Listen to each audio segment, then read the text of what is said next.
Hey, greetings there, everybody. It's GleeCon, back at you again. Another episode of Lore of Warcraft. On our last episode, we finished off Blood of the Highborn, it was a short story, but huge. It's novella length. It might even have been longer than that. If not longer, it was right there along with that 10-chapter novella we read. I think it was called Blood and Honor. Except it was only broken down into 4 chapters, so very long. The second one and this past one, like it was probably 3-4 times as long as a regular chapter episode. But it was good, and it told about how the Blood Knights, or AKA how the Paladins came, and it set the stage for how the Sunwell's going to sort of be recreated. I believe that's what they're setting up with their captured Naru there. Parallel, we've been reading this Dungeons and Dragons campaign setting for the Warcraft universe, and we're going to finish that off right now, at least with the main rule book. There's actually some ancillary books, so the next few episodes of our parallel track here, we're going to be looking at some of the other spin-off books. There's actually a pretty decent collection of them, 3, 4, 5, 6 maybe books. So I don't know that we'll spend as much time on them as we did on this, but we might. Heck, we might spend more. I don't know. I haven't looked at the books yet, but we are going to look at them together. So this is stay a while and listen as we wrap this book up. It's chapter 6. It's called Campaigning. I don't know. We're going to find out. If I just had to guess, I would guess this is closer to the Dungeon Master Guide type of things, and this is not going to be tons for us to read. But we'll glance through it. Okay, so it says how to run a campaign. They talk about the diplomacy between the races and factions in Kalimdor. Not going to read it. We got a neat picture of some looks to be alliance forces. Dungeoneering. Yeah, they just talk about they need people to return to the Barrow Dens to fight the Burning Legion. There's Baal Madan. So just places where you could go. You could run. What does this actually say? It says, oh, I see. What types of campaign could you run? You could run a diplomacy type where you work on negotiation and charisma-based skills. A dungeon delving one, gotcha. An espionage-based campaign, sure. Garona. Exploration, that's always mixed in a little bit. As anytime you read one of these Dungeon Master guides, even in the most modern 5th edition one, they kind of break the same stuff down. And they're just showing you how that flavor would look. Or mercenary, I don't know, I guess you're getting paid. The quest Warcraft is full of quests. What's that? From the journey of Malfurion's Storm Rage took to find the demigod Cenarius during the Path of the Ancients to prevent Arthas's ill-fated search for Frostmourne. Kalimdor is a new land full of ancient mysteries and magic. So I guess they're just saying it could be quest-based, which is interesting because that does transition from some of the things on Warcraft 3 over to how World of Warcraft will take up settlement. I guess you build your own settlement up, survival style. Okay, trade, that sounds like a boring campaign, but hey, maybe someone out there ran a really fun one. A larger war. Yeah, that's full of Warcraft history. So again, no specific details we really need to get into. Of course, you could combine campaign tips. As a matter of fact, why would you not? That's the most fun type of Dungeons and Dragons campaign. So it says affiliation, and there's an entire chapter already devoted to it. So it sounds like how to create your backstories, and actually in 5th edition Dungeons and Dragons you go ahead and do like a backstory type of thing, and you get traits and skills and proficiencies and stuff like that based on that, but this is just a byline that you pick. That's cool. Whether or not you should consider mixed parties, I'm guessing that means some alliance, some horde. Adventure hooks, A human claims to have inherited Medivh's power. So this is just, hey, if you wanted to make your own adventure hooks, I'm guessing one of the further books would be maybe actually some adventures. Those are more fun to read. For me as a Dungeons and Dragons, I like the adventure books, and maybe that would be why I never heard of this or why this died off if they never had any actual adventure books. Where do we go from here? Okay, so we have what it would be like to have an alliance campaign. Again, I don't even feel like it's necessary. There's nothing lore related. I don't see anything. just kind of reiterating the same thing. The Ironforged dwarves have a racial obsession with their supposed Titanic ancestry.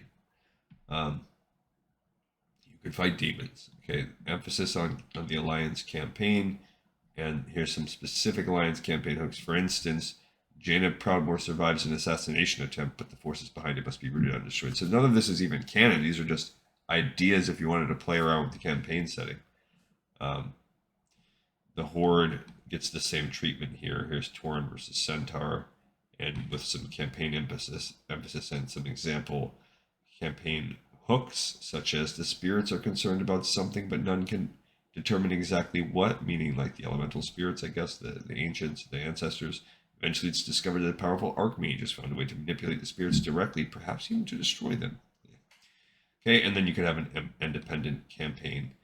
There are some other affiliations. They talk about the Burning Legion, the Scourge, and the various neutral races. They also talk about the trolls. I wonder why the decision was made to just totally scratch them. Maybe because trolls and Dungeons and Dragons are significantly different from the sentient, intelligent troll race that we see. Affiliations and settings. We have Alliance and Horde conflicts. Yes. Healing old wounds. So, like for instance, they're giving us Night Elf and High Elf's animosity. You could do something to. It says you could have them recruited by a faction, and the quest or the campaign would require the heroes to be mediators between some of these factions. High Elves versus Night Elves. There's loyalty and betrayal, and these are basic just tabletop RPG tropes, concepts. Okay, more rivalries. Goblins are a little rival with dwarves. I'd put them more against the goblins. I mean the gnomes, and I wonder why half-elf pariahs. Okay, how does magic fall? We've already talked about that in previous chapters. The enemy, yes, there are demon cults. This is what we're starting to read about now. The cult of the Burning Legion. There's actually a cult of the Damned as well, which is the undead cult. What's it say? Underblade cultists have, in the far reaches of Ashenvale, have a small tattoo of a dripping dagger inked into the heel of their right foot. That's interesting. I wonder if that ever makes its way back. Here's a demon being summoned by the cult, or a cult. Let's see, each cult has a warlock. Demons are trapped in the nether. That's true, sure. Yeah, this is just kind of all generic stuff. There is the Shadow Council. And it says that they open their bodies to the demons of the Twisting Nether. Yeah, so I think that maybe, kind of, I guess, warlocks kind of do that. Of course, there's the Burning Legion. There are the Undead Scourge. There are rogue liches, which are not under the control of the Lich King, so that's cool. What's this? The Carcass of Duros Malfactin. A hideous abomination called the Carcass of Duros Malfactin is the result of a necromancer's experiment gone horribly wrong. The necromancer tried to instill a small amount of sentience in the corpse of a human knight named Duros Malfactin so that it could lead larger groups of mutated corpses. Tiny as it was, the abomination's intelligence proved enough to surprise the necromancer. The carcass killed the old mages as he slept. It is said to roam the barrens in search of bodies to sew onto its already gargantuan corpse. That's actually kind of cool. I wonder if we would ever see Duros Malfactin, the carcass. Interesting concept. There's a little nug in this episode for us. Okay, other races and mundane creatures. Sure. Centaurs, satyrs, harpies, furbolgs, quillboar. It says they're less aggressive. Heck no. In my earliest days of playing Classic, WoW, I died to quillboars so many times. Dragons, they give the 5 dragonflight colors. Yeah, there's not a ton. How to play Warcraft in D20. So it says the manual of monsters includes Warcraft specific versions of monsters. I think we're going to read that one maybe next. And then it says there's some adjustments. Gnolls are slightly different in WoW. Golems are different in WoW or in Warcraft. Wildkin, aka owl bears, are different. Kobolds, they're slightly different. And that's it. That brings us to the index, to the end of the book. Okay, so it says that there's a manual of monsters coming. There's actually a small collection of books. Like I said, so we will read. We're going to go through the manual of monsters, and really, we're just going to look through for some curiosity. I'm not even sure if we decide to do that all in one episode or not. There's an Alliance and Horde compendium. I think it's one thing. I'm not sure what that is, unless it's NPCs and heroes. So this is going to be interesting to look at. There's magic and mayhem. I'm not sure. Yeah, it says spells, magic items, feats, technology. That's cool. We are going to look at that. The Lands of Azeroth, I think, becomes something else. It gets a new name, but it's the Lands of something. Lands of Chaos or something like that. And so this allows you to go into Lordaeron. So it's an expansion kind of to the campaign setting.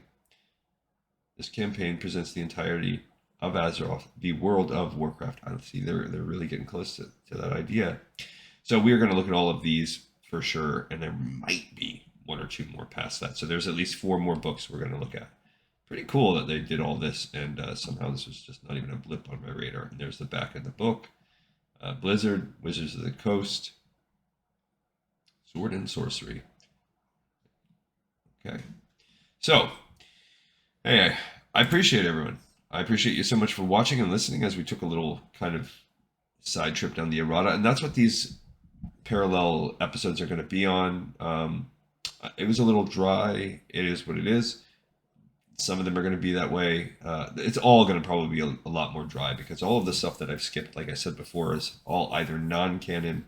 It's weird stuff like this. It's more of curiosities, or they're just not really, like, we'll look at the art books. We'll look at some kind of quirkier short stories and kid-like stories. We'll look at all the different stuff just to kind of take a peek at everything that's out there in this universe. We are going to be nothing if not comprehensive. But for now, we have wrapped up another episode of Lore of Warcraft. This one's in the pipe, 5x5.